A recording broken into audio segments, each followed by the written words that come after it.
ট্রাইব্যুনালে আবেদনের লাইনে রীতিমতো হয়রানি। বহরমপুরে সেখানে জেলা শাসকের অফিসের সামনে লাইন, রোদে গরমে লাইনে দাঁড়িয়ে হয়রানির এক শেষ।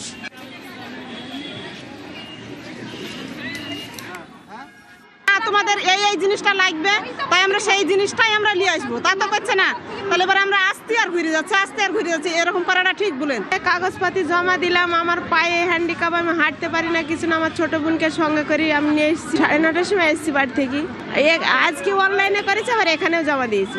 গোষ্ঠী আমরা 14 পুরুষ এখানে বাসিন্দা। প্রকৃত যারা বাংলাদেশের লোক তাদেরকে ধরুক। একটা বড় লোক গিয়ে সে ক্ষমতা দেখাচ্ছে, জোর খাটাচ্ছে, তার ভোট উঠে যাচ্ছে, আর আমরা সাধারণ গরিব ভিখারি মুনিশ খাটি বলি, তাহলে আমাদের কোনো দাম নেই।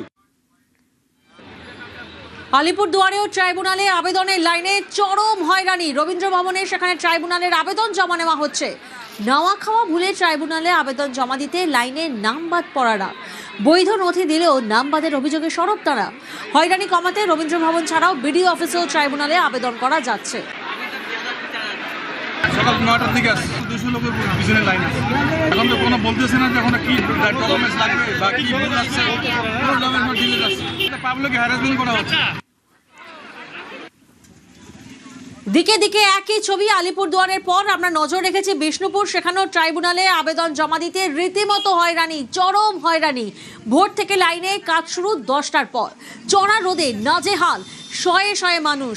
বাঁকুড়ার বিষ্ণুপুরের এসডি অফিসে লম্বা লাইন, বৈধ নথি দিলেও নাম বাদের অভিযোগ। ভোটার তালিকায় ফের নাম তুলতে তাই সকাল থেকেই এভাবে লাইনে দাঁড়াচ্ছেন। লাইনে দাঁড়িয়ে আছি 4-5 ঘন্টা হয়ে গেল। আমরা 2002 ভোট দিয়েছি, আমাদের সব কাগজ আছে, সব প্রমাণ আছে, Aadhaar card, voter card, PAN card, স্বাস্থ্য কার্ড, সমস্ত কার্ড আছে। তবু আমাদের ডিলিট করে দিচ্ছে, বলতে আমাদের ভোটের নাম নেই, আমরা ভোট দিতে নাকি পারবো না, আমরা সরকারি সব জিনিস থেকে বঞ্চিত হই। প্রচুর গরম, আমরা হাত ফেল হয়ে যাচ্ছি। লাইনের উপরে লাইনের আমাদেরকে হায়রানি করে ছুট কাটিয়ে মেরে দিচ্ছে। আমাদের বাপ দাদা 14 পুরুষ এখানেই জন্মভূমি, অথচ আমাদেরকে ভোট দিতে দিবেনি, বলছে আমাদের ভোটের নাম নাই, ভোটের নাম দিচ্ছে।